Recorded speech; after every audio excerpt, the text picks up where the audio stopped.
Hello, I'm Joshua, and I'm an INTP, and first and foremost, I'd like to say thank you for viewing this video and subsequently visiting my channel. The topic of this video is going to be a reading, and it's just going to be a reading of a poem I wrote, and I don't really have a name for any poems I write, I just write them. But I wanted to write it and share it because I think a lot of my poetry just centers around, I guess, what it means to be a creative person.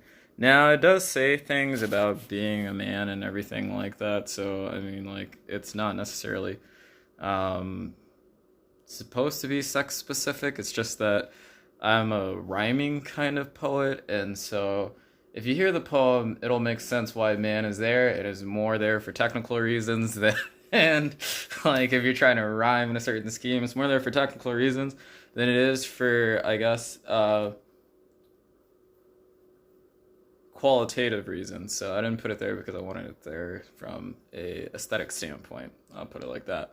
But I guess too, reading this just because I want more diversity on my channel.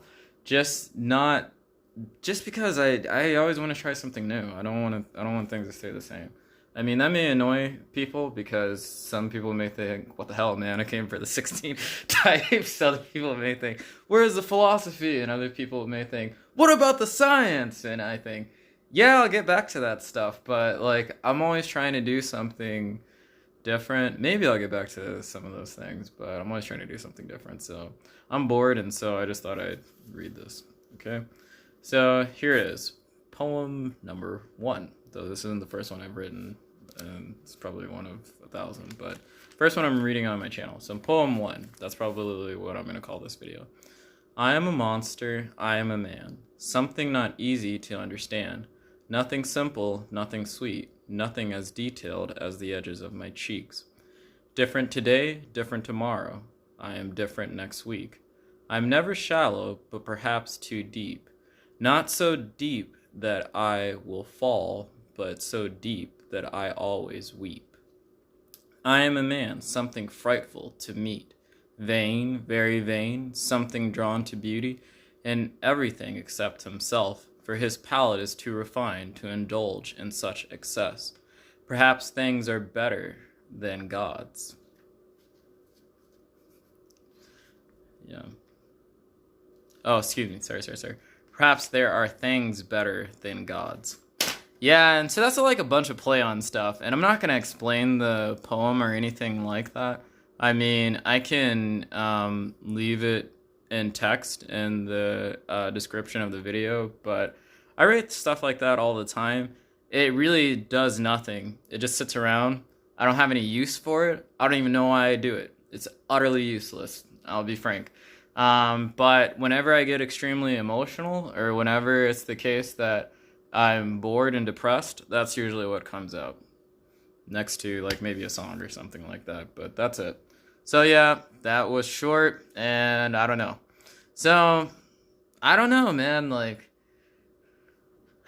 I guess I'll say after this, after that, I'm just not sure what to do anymore on my channel, to be frank. I mean, I know it's the case that I've made a lot of content, and I know it's the case that there are things people may still be interested in seeing me produce and hearing from me and things like that. But as it pertains to my own personal interests, I don't really feel like doing much. At least everything that I want to do right now has to deal with everything out of a digital space. I want to write a lot of things. I write novels, and so, I mean, there are some novels I want to finish. There's a lot of different books I want to read.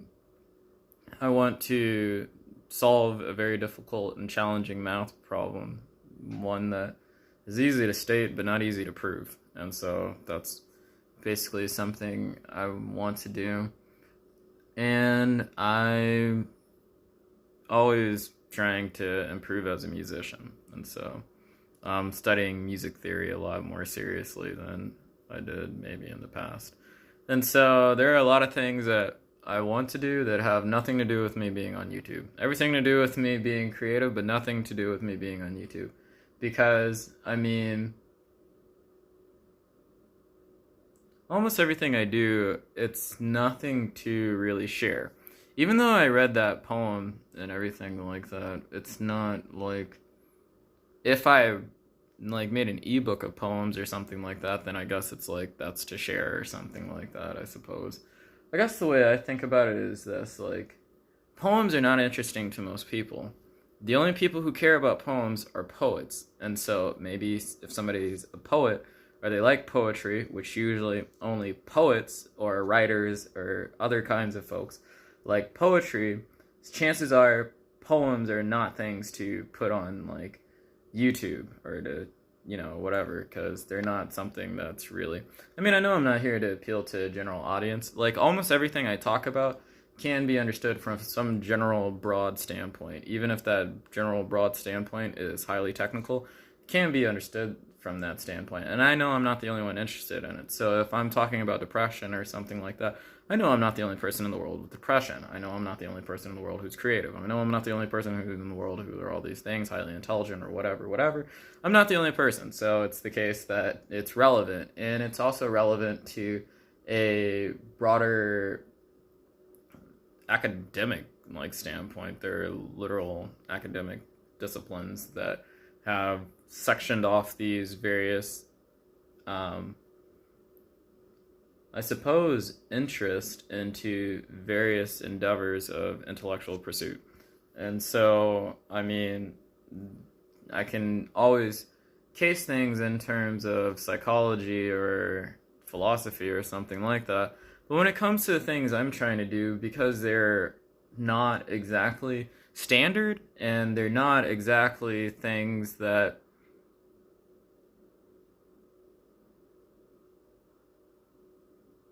they're not, so I wouldn't say my videos are educational, but they're all factual from this standpoint.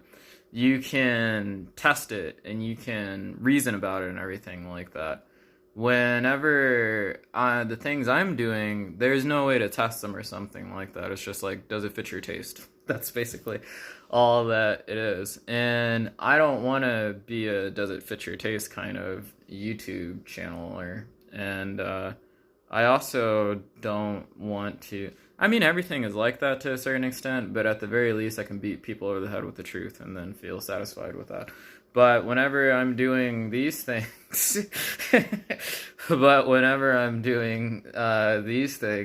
I can't have that same kind of, I guess, distance from it. It's all super qualitative and personal to me. So I don't really know what I'm going to do next on YouTube.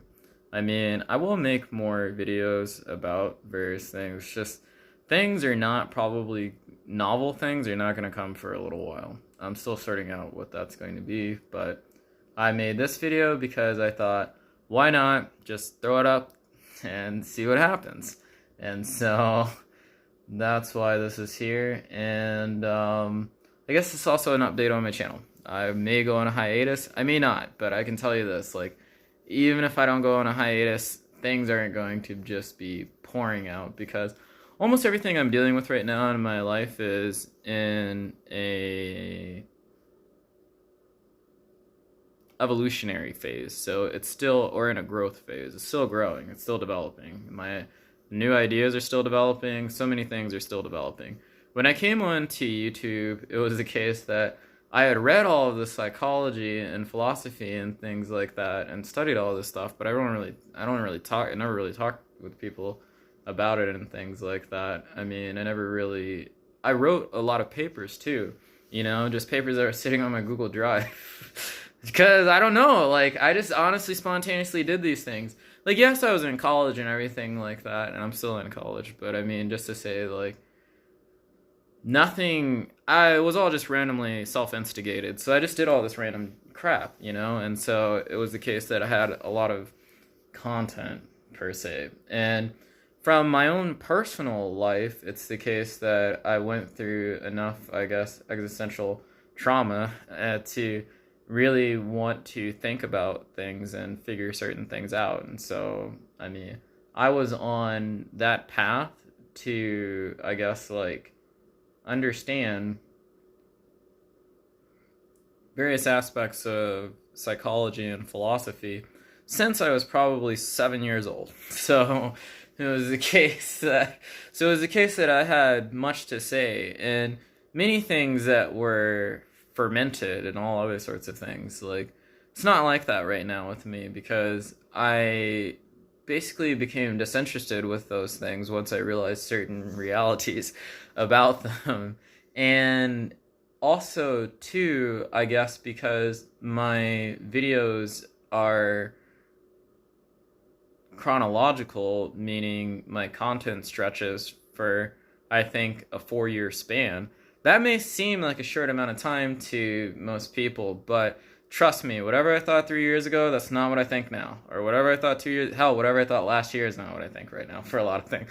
So it just doesn't work like that for me. A year is a very, very, very, very long time for my ideas and my interests to shift and change, like extremely long time. And so it's the case that whenever I get new subscribers and I receive comments on my old videos, it's definitely the case that I still have, I suppose, a connection with those ideas and those thoughts because they're things that I came up with. But it's not the case from the standpoint of me as a creative person that I have any connection with those ideas or those thoughts. They're things that exist in the past for me. They're not things that are presently relevant to me in my, I guess, like, current reality. In order for me to make them such, I would have to update a lot of things, which I wonder, do I want to do that or not? Because I think, well, yeah, I mean, I have other things I want to do. I don't really want to, I guess, like, do those things from, like, a first initial glance or consideration. That just doesn't seem to appeal to me. Why it doesn't is because people don't know exactly how difficult certain things are. So let's take the 16 type videos, for example. I mean, so yeah, I've like made videos on INFPs and ENFPs and INFJs and everything like that. Part of the reason why people liked them was because they were very different from things that they heard before. Also, the reason why people violently disliked those videos is because they were very different from the things that they had heard before. But the thing that's true in both of those situations is that they were very different than the things that they had heard before. And, well, where do you think all that stuff came from? It didn't come from, like, the sky. I came up with all that stuff. And so, like, it's the case that it took, like, some concerted effort and thought and consideration and planning and everything like that. The ENFP video, it took me 4 takes to get what you see on that screen. The INFJ video, that was 5 takes or something like that. Similar with the INTJ video. Even though a lot of people didn't like the INTJ video, like the original one or the revisit, it's the case that would probably, between those 2 videos in total, that was at least, I don't know, 10 takes or something like that. Because what I'm trying to do is half, with those things, is half quantitative, meaning that they're things you can actually measure and test, and half qualitative in terms of the overall structure of the presentation and appealing to that type and that psychology specifically. And that's a very difficult thing to do. And it's not appealing, it's not trying to appeal to, I guess, like, people's vanity, is trying to appeal to their phenomenology, like what they actually experience in the world, how they actually experience the world.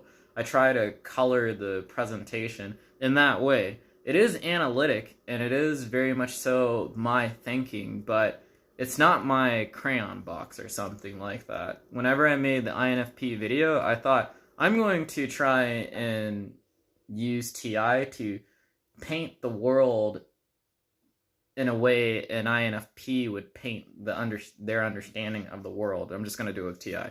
I don't know, it's like it's not, so I'm definitely thinking, but I'm thinking about it like the way So I'm halfway thinking about it like an INFP would, from a personal standpoint.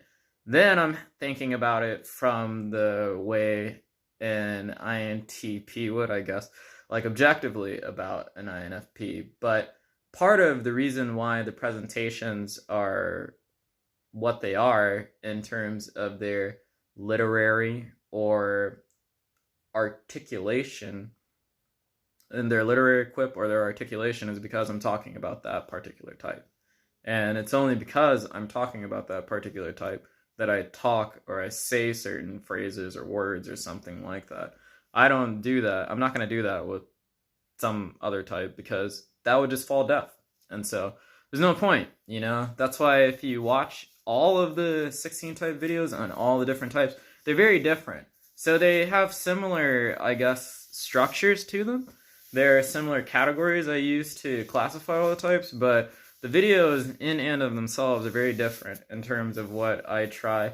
I mean, there are certain general things, like, so I look for what the meta goal of the type is for every single type, what I think that they're here for from, I guess, like a phenomenological perspective. But that's about the only thing that stays consistent. Like, maybe the dichotomy between instrumentative and qualitative modes of thinking are there, you know, when I'm talking about thinking versus feeling. But outside of that, pretty, like, doom, just jumping on a different track. Because, I mean, everybody is unique. Though, at the same time, while everyone is unique, if anybody also notices that there is a serious, like, thrust of evolutionary psychology into it in terms of explaining the why or the anatomy. So, explaining why the phenomenology or looks the way that it does, which I do in all the videos. Some of it's more evident in other videos like the INTP ones because INTPs are actually going to analyze the shit out of it. So it's going to be more in your face in that one than it is in like maybe the INFJ video.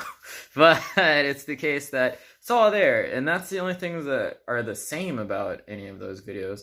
The rest of it's just poof all over the place, and you can't make things just appear out of nowhere. It doesn't work like that. And so it was an investment in my time. Now, it's not the case that it was extremely hard from the standpoint that I can't come up with the things and that it really doesn't take more than like a week or 2 weeks to prepare for the video or something like that. But still, it's just like, that's a lot of time whenever you have all the other projects I have floating around. I mean, from my personal vantage point. And so I guess I don't really know how to get my new projects onto YouTube because none of them really have anything to do with being in front of a camera or anything like that. I mean, and none of them are probably, I guess, all the groundwork. So if I wanted to talk about the mathematics I'm working on or something like that, like I'd have to teach people what I already know and things like that. I don't feel like doing that. That's like way more videos than, you know, I'm willing to, I guess, do, you know. I mean, I suppose like, but I'm also not a professor. Like I don't have a degree. And so I'm not working on these things because, you know, it was assigned to me or something like that. I'm working on these things because I'm interested in them. But I don't know if they're technically right or anything like that, so I put it like that.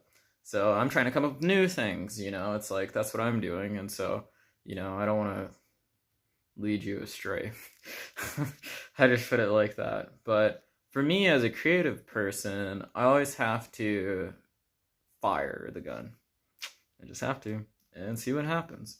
You know, that's just what I always do. Now, it's the case that whenever it comes to the intellectual hygiene and well-being of other people, I'm a bit sensitive about that. So I don't know if all INTPs are like this or something, but I'm very particular about what I tell other people. Like, you know, like even if it's the case that it's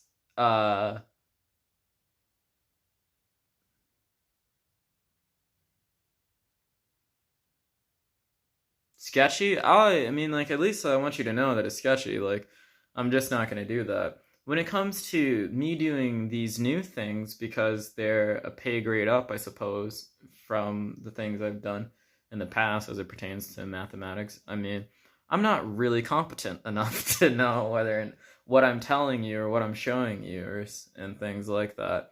I don't even know if I'm doing it all right. I don't know if I'm studying the right things. I don't know any of that. I'm just doing something. So that's how I put it. So, and that takes a good deal of time. And so it's the case that when it comes to my novel, I'm not about to just sit here and read the manuscript in front of the camera or something like that. Maybe there are philosophical things I could take from like Seventh Son and touch upon them or something like that. But it's the case that the work itself is what I want to be working on. There are various different novels that aren't mine that I'm reading right now as a study for what I'm doing. I mean, I guess it's like this. Right now, I'm interested in producing. So, prior, whenever I first got on YouTube, I was interested in being creative or creative production. That creative production centered around a certain set of, I guess, personal projects that I had had for a long time. Those personal projects ran their course. They died at a certain point in time because the ideal I had in my mind did not match what I was able to produce. And I mean the ideal of the truth. So, like, I value the truth. I don't know if any of that stuff is true. I'll put it like that. I don't know if it can be demonstrated to be true or anything like that, you know? And so, because that's the case, I'm like, nah, nah. I was like, nah, like, whatever. I'm not dealing with it anymore. Because that's just my personality, I guess. And if I'm going to, I guess, do things and not know really what I'm doing, then I might as well just stick to art. I mean, I guess like that's the way that I would put it.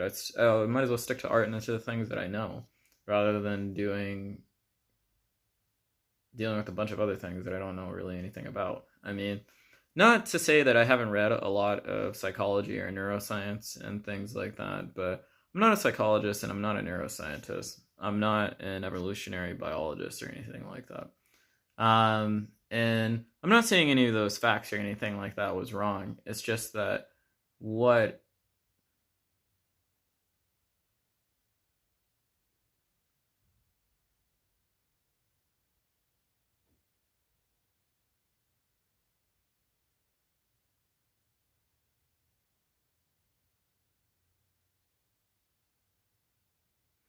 so I'd put it like this. So whenever I was doing the things, so I'll put it like this. Whenever I think about what I want to be, I think, I mean, like, or like whatever, whenever I think of what I'm comfortable with people calling me, because that's really what it means to be something, people will call you that thing. Whenever I think about what I'm comfortable, well, even if you're not something, people may call you something, but, that's neither here nor there. My point is like, if it were the case that somebody was going to make a business card for me, and I was going to have various things on this business card that people would hand around in a serious business setting, and people would use these titles to identify the various, I guess, skills and aspects of expertise that I have, then I would think that these things should be something like mathematician, writer who happens to write poetry and philosophy, those things, musician, and visual artist who happens to paint and is interested in animation and various things like that. So there's like a few different things going on there, and I mean, what's up with physics? Where's physics? So even with physics, man, like, I mean, like, mathematician who happens to do physics. That's the way I think about it. Like, I don't, it's just like, for me,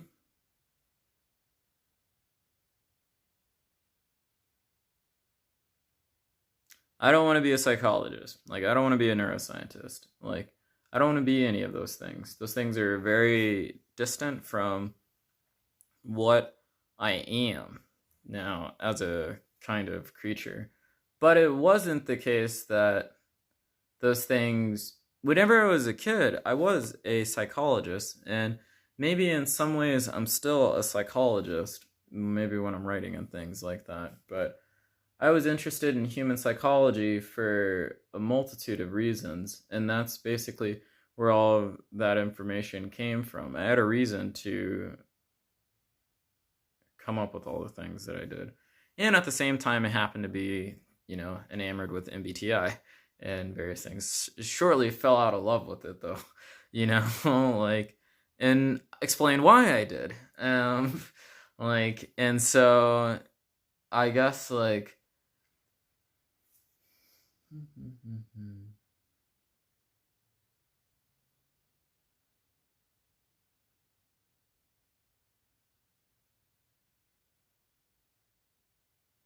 I was also very less differentiated as a person. So I'm still pretty pedantic in certain ways, but I'm not the same person I was 4 years ago when I came onto YouTube. I've had a lot of different experiences and I've tried and done many, many different things. And so I'm psychologically and motivationally a different individual than I was before. Such that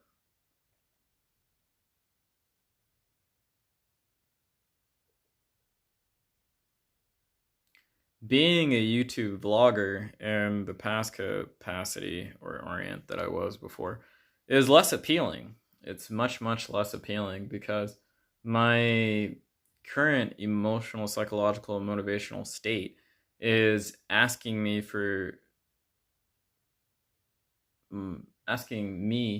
to extend myself in other domains that have nothing to do with YouTube.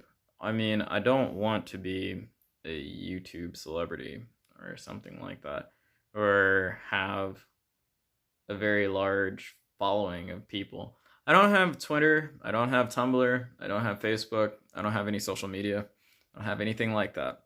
I'm not interested in that world or those things.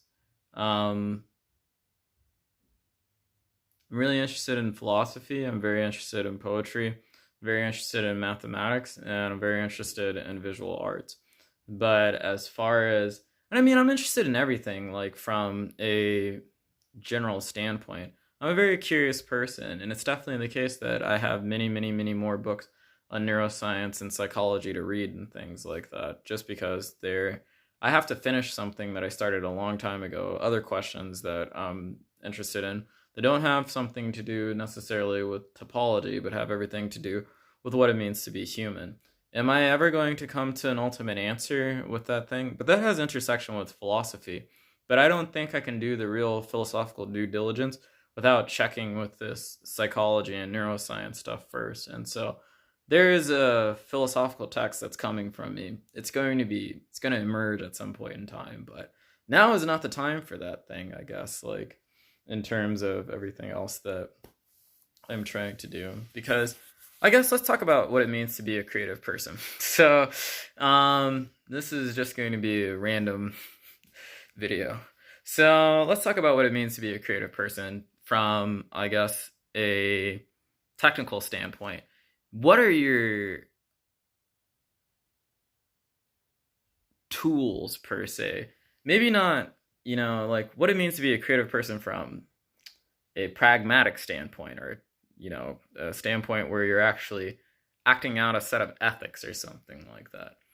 What it means to a large extent is having a large repertoire of skills and knowledge and messing with things you have no business messing with, and applying that knowledge and those skills to those things which you don't know anything really about. It's like that's really what it is. But you can't go play that gallivanting game really as well as. So I put it like this: there are different games, different creative games for each domain that you can play. When it comes to being creative in mathematics, there's a different set of prerequisites than it is for music, but not completely different. So, for example, with music, I would say if anybody's interested in being a musician, if you haven't listened to maybe 1,000 different albums in your lifetime, I mean, and maybe that's not necessary. I mean, if you want to write your own, so there's differences. Like, I suppose okay, so it depends on what your goal is. Like, how creative do you want to be? So I put it like this: I don't think all modern musicians are creative. Why? Because they don't write many of them don't write their own songs, and many of them don't compose their own.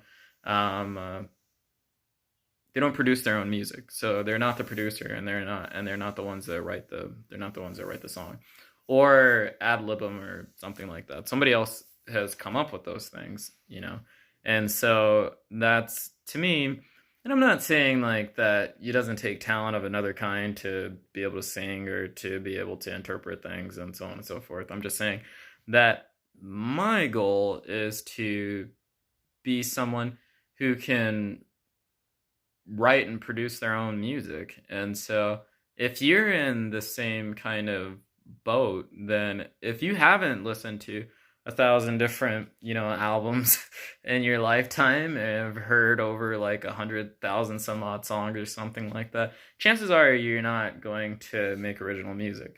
And the reason, and that's one of a few things. That's one of many things. And I would say the reason why that's not the case is because, well, the reason why that is the case is because.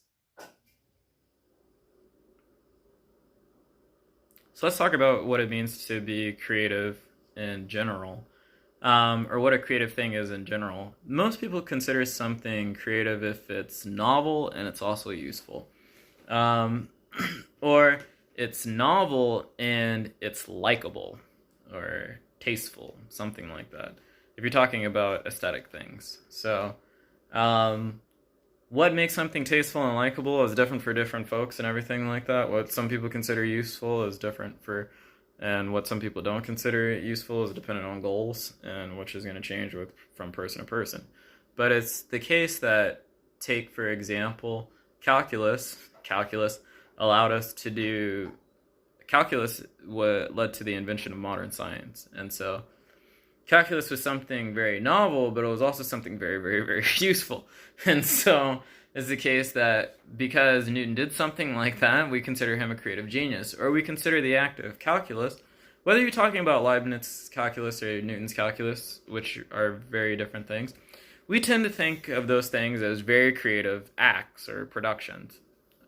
Creative productions, that's what I would say. And so how you get calculus in the first place is knowing all of the math that preceded calculus. Now, do you need to know like all of the music that precedes whatever music you're doing? No, but you have to know what's already been done, and you have to pick up some of the nomenclature and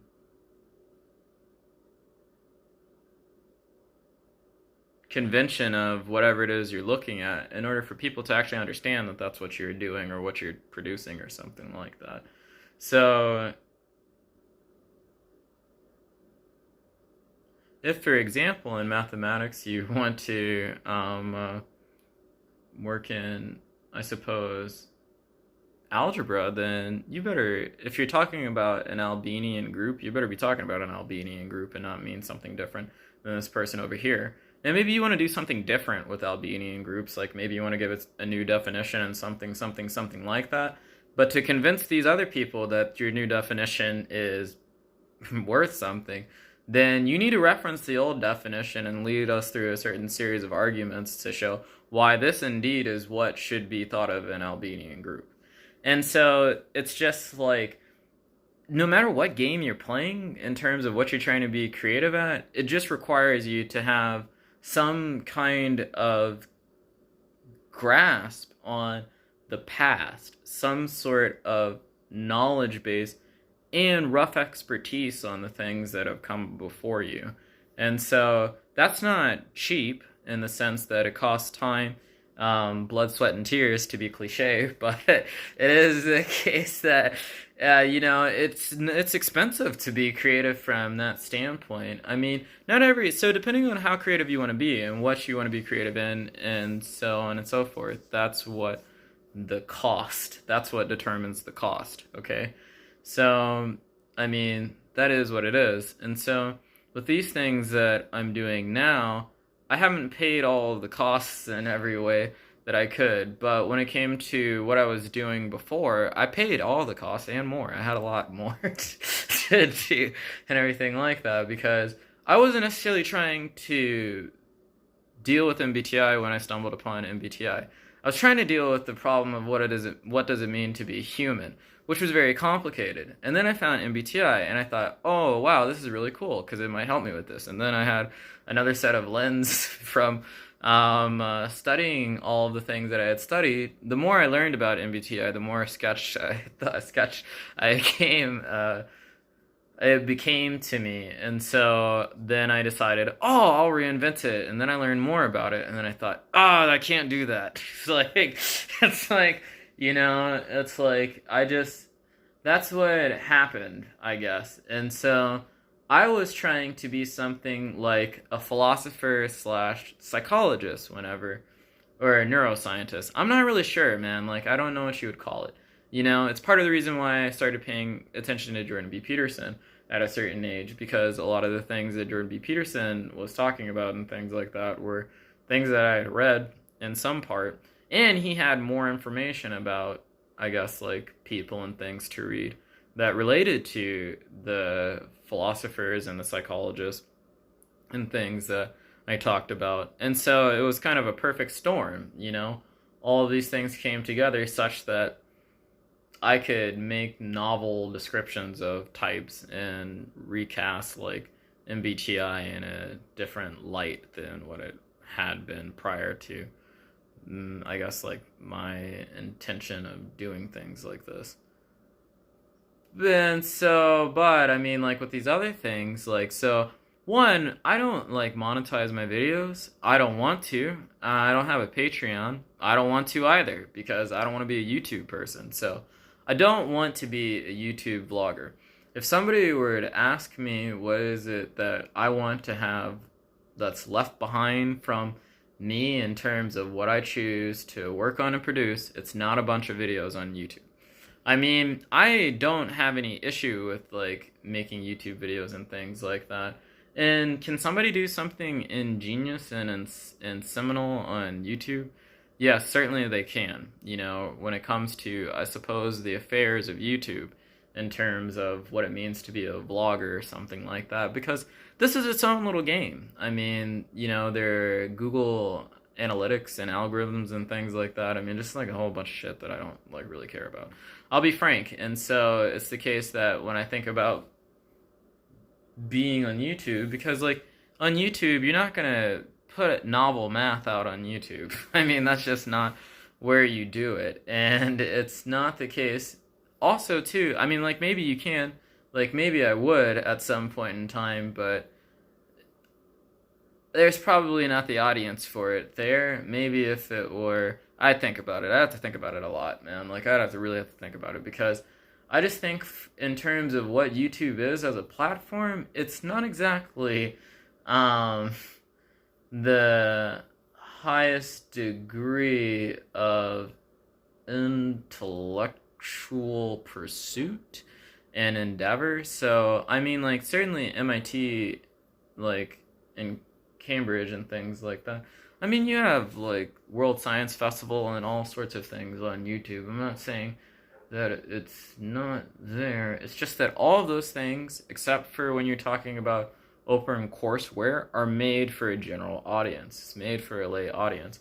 You have some things on YouTube that are specifically there. Either, most content on YouTube exists like this. Either it's for a particular... Okay, man, like, woof, woof, woof. Like, let's come up with some categories for things on YouTube as it pertains to, I suppose.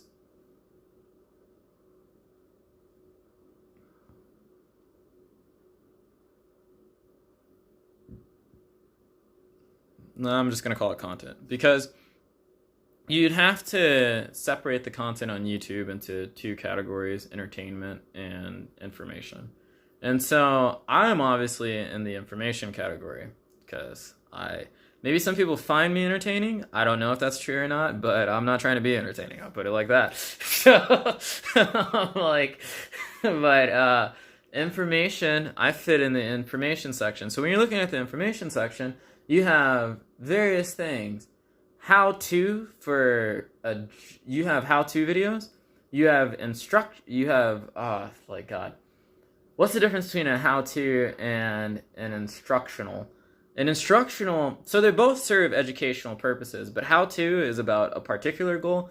Instructional videos are about theoretical, I guess, perspectives and takes on things. So paradigms of thoughts or schools of thinking and philosophy, and I guess like art on methodology. Instructional things are teaching you methodology. How to has methodology embedded in it, but it's only really focusing on single items at a time. Like, maybe you get the approach in the how-to video from a particular methodology, but the video is not about the methodology. It's just about the actual action or function of a thing and how to use it as it pertains to a specific goal. And so that's what you would say for educational videos. Now, there's another kind of informational videos outside of educational videos, which all fit under the banner of information. And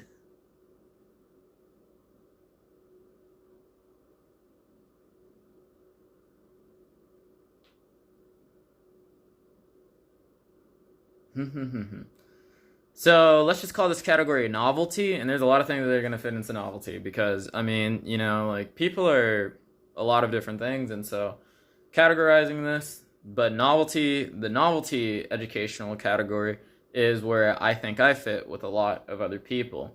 I'm not necessarily presenting things, so maybe all of my ideas do have their roots in various tested methodologies of arriving at certain conclusions or something like that. I mean, you know, whenever you use, for example, deductive logic, and it's not like I'm not using deductive logic or inductive logic or abductive logic or something like that. I'm using that sometimes, and I'm using nothing like that other times, you know? It's just like a mess of stuff. But it's because I'm trying to solve novel problems. Like, I'm not trying to do things that people are completely familiar with. And because I'm not doing things like that, it's the case that I don't know whether or not it's right or it's wrong. Like, I really don't know that. So, I mean, it's educational from the standpoint that you can always test it, and you can always try it out, and you can always let me know how it goes, but it's not educational from the standpoint that, you know, if you know what I think, you're going to know how to get 600 on your SAT or something like that. Like, this is in the 6 proven methods for getting a perfect score on the ACT or something like that. It doesn't work like that with me. And since it doesn't work like that with me, I have to have a certain, well, so that's where what I'm doing fits. Now, because I fit in this space, it's the case that all of, I suppose, the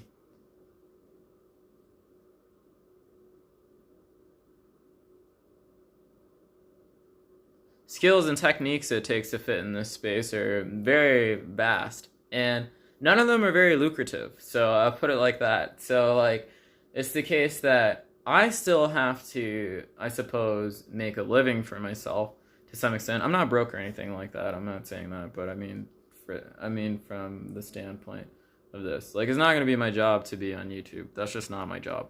That's not my vocation.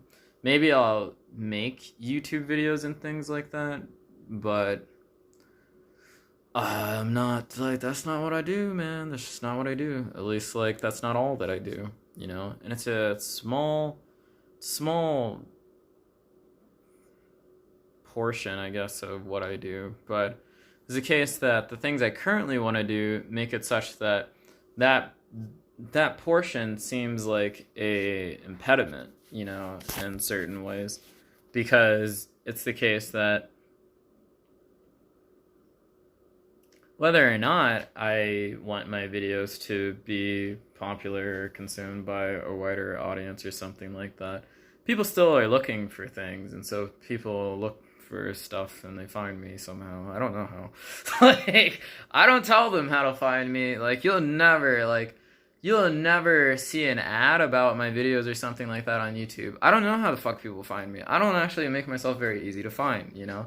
It's like, it's kind of the reason why I don't like the Talking with Famous People video, because there was something now that linked me to a general audience for people to find, and I thought, fuck, why did he do that? Like, what the hell? Like, why did he do that? Because I didn't want that to happen, you know? Like, I didn't want that to happen, you know? A lot of things I don't want to happen to me. I'll put it like that. Like, it's not what I intended. Like, I'll put it like that. I was like, that's not what I intended. So, I guess even though it's like that for me, it's the case that there's an inevitability that comes to it all, you know? Like, YouTube. So, I guess, like, part of the reason why I thought that is because, like, whenever I first started getting on YouTube was, I guess, like, in the early 2000s and things like that. And so you could find a video that had like 50 views or something like that, and it was about relevant topics. So you know, for example, you could go to a math video and there was probably like 100 people who had watched it or something like that. It wasn't like it had, you know, 30,000 views or something like that, and it was very relevant, like very relevant or helpful or something like that, you know, where it was good content. You could find good content not watched by people, you know. And that was the deal. And I guess that's just because YouTube was a small thing that I'm not really sure. I don't know why it's changed. I mean, maybe it's like the YouTube, Google algorithm matrix and all this stuff and all whatever. But I mean, it's just the case that that's not how YouTube works now. And it's the case that YouTube is monetarily driven. So it may have always been monetarily driven from the standpoint that social media platforms work by getting people to view them because they sell advertisement. So maybe it was always monetarily concerned from that standpoint, but it did not seem to be the same kind of thing it is now. So whenever I look at YouTube now, I see something that wants to be a replacement for television. And whenever I look at the thrust of, I'd say, media vehicles, I would say that it looks like everybody's on a race to put TV out of the picture. So cable's hanging on, but I mean, it's just like, at some point in time, because people don't really want commercials. I'm not really sure why. So I guess it's like commercials. Look, if people think that I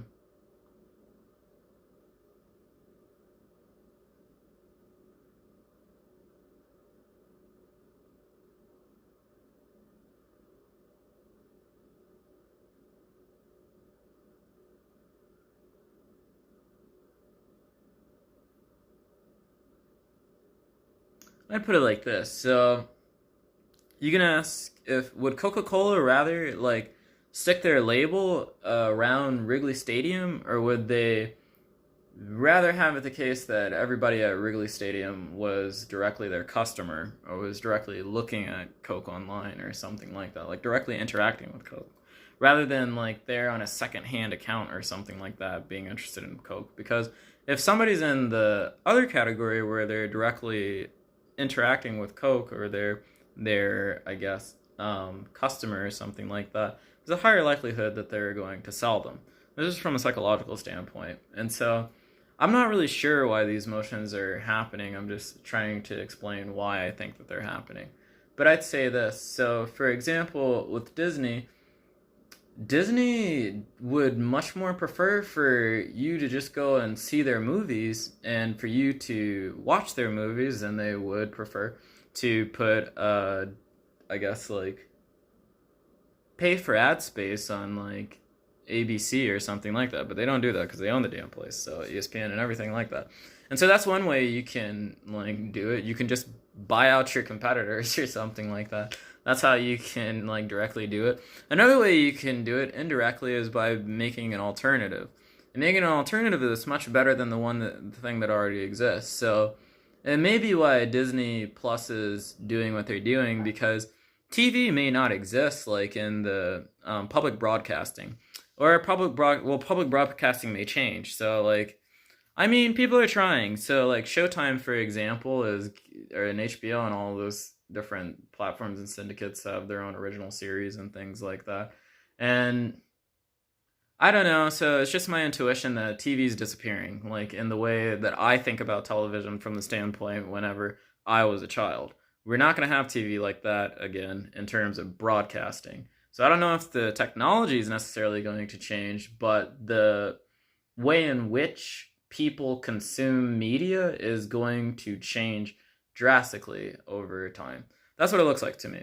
And so, because YouTube is in that arena rather than the arena it was previously in, I don't know which one it was actually in prior to that. I don't think it knew, but I think now it knows. And because now it knows, it's putting a different kind of pressure on the landscape, per se. Not one that I want to attune myself to, because I don't really want to be a people person, not from that standpoint. Like, I hate most, like, so when I say I hate most music, I don't mean to say that I hate, like, Foxygen, or I hate, like, all modern bands or something like that. Like, I like a lot of modern music, but I don't like a lot of the things that I hear that are most popular. I'd put it like that. I don't like most popular modern music. And Foxygen is popular to a certain audience, I think, but they're not, like... So if you were to ask me whether I would rather listen to MGMT or I would rather listen to Foxygen, I'm picking Foxygen. And once upon a time ago, I would have picked Portugal the Man over Foxygen, but it's like, I'll pick old Portugal the Man, and I don't know. So I listened to Foxygen's new album. I don't know if I enjoyed it as much as I enjoyed other ones, because all artists have to change and everything like that. But it just seems like there's a certain kind of trope that a lot of music is taking. I mean, like, I don't know. Like, if I could get away, so part of the reason why I liked Portugal the Man and I liked Foxygen and like Dr. Dog and all of those artists, a lot of different artists, Why Is Blood and Ghost Bees and like a lot of different artists, like a lot of them. The reason why I liked them is because they're extensions of previous traditions. So whenever I looked at Foxygen, so whatever Foxygen is doing, it's obviously not psychedelic music, it's obviously not rock and roll, it's obviously not just purely indie, and it's obviously not alternative music, but it has all of those genres and the seeds of the greatest artists from those genres in their music. And so they're doing something different with it all, and they're extending it, but it's like the past is embedded in them. And EDM, or like that techno poppy stuff, like whatever, like, I don't have any problem with technology, and I don't have any problem with, like, augmentation, like, even with psychedelic music, people were doing things to their voices with various technologies. It wasn't just their voice or something like that, but the point of the music wasn't the technology. It was like, technology was there to aid the music, but the technology wasn't the music. Like, machines weren't music. So you use machines to, I guess, like, do things to music, but music lives in the instruments and their arrangements and things like that. Music, well, I guess, like, I'm analog in my thinking and things like that. I mean, who do I have more respect for? the person that knows music theory and learns how to play an organ, or somebody who messes around on a computer screen. Now, I'm not saying that, it doesn't take creativity to do one or the other, but it takes, to me, more talent and intelligence to learn music theory and play the organ than it does to get a mixer and just press pads and see what noises pop out of them and then arrange them in little pleasing ways and things like that. Because I mean, whenever it comes to pop music, that's one genre. And maybe that's the most lucrative genre. Maybe that's where most musicians want to go. But to me, what makes music what it is, even what pop music is the music that's not pop music. Because the pop music has to have some place where it samples its like edge from, because it's the only thing it's doing is looking to see what people like. And so, it's like some people will listen to the same thing over and over again, but people who tend to like music are young people or people who like music. And so people who like music, unless they have like certain artists or something like that. I mean, some people will listen to the same goddamn album over and over and over again, but most people who like music like change and things like that. They're into, what's going on over here or something like that. Maybe if it's just located within a certain genre or something like that, maybe they have their favorite artists over all the artists in that genre or something like that. But somebody who likes metal does not just like Metallica. And somebody who likes music, who likes metal, does not just like Metallica. They like a lot of different things, but maybe it's the case that they like metal music, but they're into music per se. Or they're into music specifically, and it happens to localize itself within this genre. And so that's what I think when I think about, who is music for. Music is for people who like music and musicians. And so whenever I look at, I guess, like the lessons that pop music has to give an artist, I think, God, those are utterly distasteful. I mean, they're disgusting. They have no, I would guess, like, yeah, so look, art, I guess, like, I suppose you could do it like this. Some people may think that the point of art is overcoming the past and everything like that, and I would say that too. And you are supposed to outdo your progenitors, whoever came before you. But I'd put it like this: would you rather outdo Rembrandt in the amount of money he made, or would you rather outdo him in his skill? And I think in terms of production and skill, you'd rather, from, I guess, just like an idealistic standpoint, because I suppose maybe this is what Christianity did to me. I tend to not think that money is the most valuable thing in the world. I'm not saying like money isn't useful, and I'm not saying I don't like money or I don't appreciate money or something like that, but I guess just whenever I look at most things, I find them distastefully saturated with capitalism. And so I tend to not like that. So it's definitely the case that all things are trying to promote themselves or sell themselves, because that's the whole point, I guess, of the will to life or the will to power or something like that.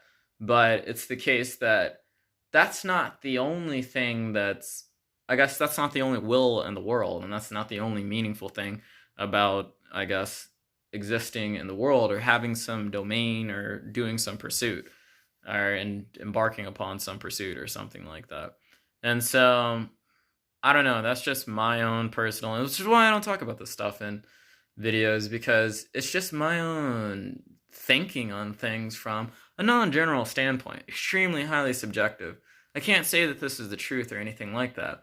I can't even reason that it's right that I ought to hate modern pop music or anything like that, but I can tell you I do. Like, I really don't like it. And so whenever I'm looking to do music, I'm looking to be a musician, like an artist, like not. And I'm sure most pop singers consider themselves artists. I, however, do not. Think they're very talented individuals and things like that, but I think that they're a lot less artists than, because you don't have to be like the most talented person in the world to be an artist per se. It's a certain lifestyle, or it's a certain like commitment to something, but it's not like. So I put it like this. So whenever I do math, I specifically try to do things differently. I'm not, I don't want to find the same method and the same solution even for the same problem, like, if I see another problem again, I am going to pain myself to find another way to solve it, because I think that that's the point. I don't know why, but that's for me, because I get bored the other way. For me, like, that is the point. If I'm just doing the same thing over and over again, I'm going to want to kill myself. Like, that's not interesting to me. I much rather, I'd much rather find other things to do. And I like to see myself grow. And so it's also too about looking at what I did yesterday and seeing what I can do today. That's part of it. And so that's why I'm very much so interested in novelty and extending the expression of something. And from the standpoint of personal growth, I think like this, like, maybe it's not the case that I can outdo the greats of the past or something like that, but I'm damn sure going to try, because, if it's the case that I actually do that, the kind of person that I am, the kind of growth and the kind of, I guess, like, realization and transformations that have occurred on my pursuit of that thing are probably deeply satisfying from a psychological standpoint that I probably cannot fathom currently in terms of the position and station that I am in life. But that's a certain kind of faith, because I don't really know if it works like that.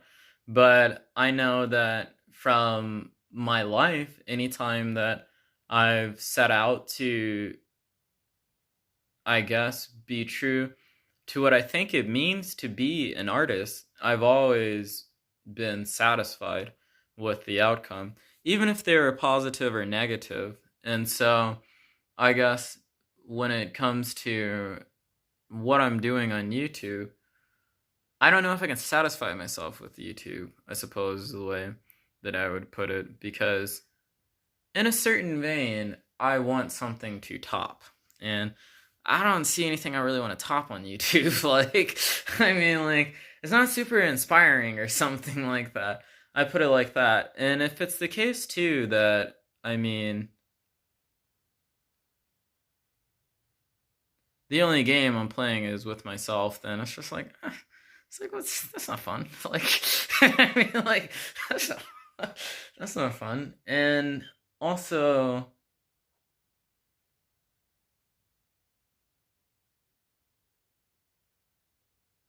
I guess because I'm always something that changes and I'm always changing, I wonder if it's the case that maybe my persona sold more than what I said, or maybe it's the way that I said something sold more than what I said did. Maybe it's the actual objects that I was talking about. Maybe it's a whole lot of different things that don't have something to do with me as the evolving persona. So I just put it like that. Partly because I don't know who I am ultimately, like, in terms of myself. I'm always being revealed to myself every single day through every single activity and encounter and so on and so forth. And so I'm always changing. That's something that's true about me. Maybe my analytic bent doesn't change. Maybe my tendency to be blunt doesn't change. But I can tell you from the time I was a kid, from the time I was a kid, I was very interested in understanding things and in imagining things. And I've always been, I guess, somebody who liked to draw and who was pretty artsy fartsy. I was like that since I was little. So, I mean, like, it's the case that maybe the way in which that self expresses itself at any particular time is different, but that general, I guess, like, existential makeup is what it is. It's just moving through the motions. But it's the case that, I guess, being a human being is a very dynamic thing, such that you're not the same person when you're 30 that you were when you were 19. I'm not 30, but I'm just saying that, like, like, but I'm just saying that, at least realistically you're not, but maybe in your psychology, maybe, or something like your persona, you maybe, or something like that. I don't know. Maybe you need to have an ego death or something like that. But it's just the case that, you know, I feel like I'm too big for my britches on YouTube. Like, I feel like that. And so I think that I want to step away or to do different things. I mean, I don't know. Like, I have a lot of different things that I want to do. I mean, I don't know if anybody ever got the impression that I threw myself at the 16 types things, but that's what I did. That's what I do with everything. It's just like a big freaking mess. And so, yeah, there's no messes, new messes I want to make on YouTube. And so I just think, I don't know what I'm going to do. So this was a relatively long video, and it was very unorganized because I'm just talking about my psychology and not any general topic. So there you go. Hopefully you found it interesting, and thank you for watching.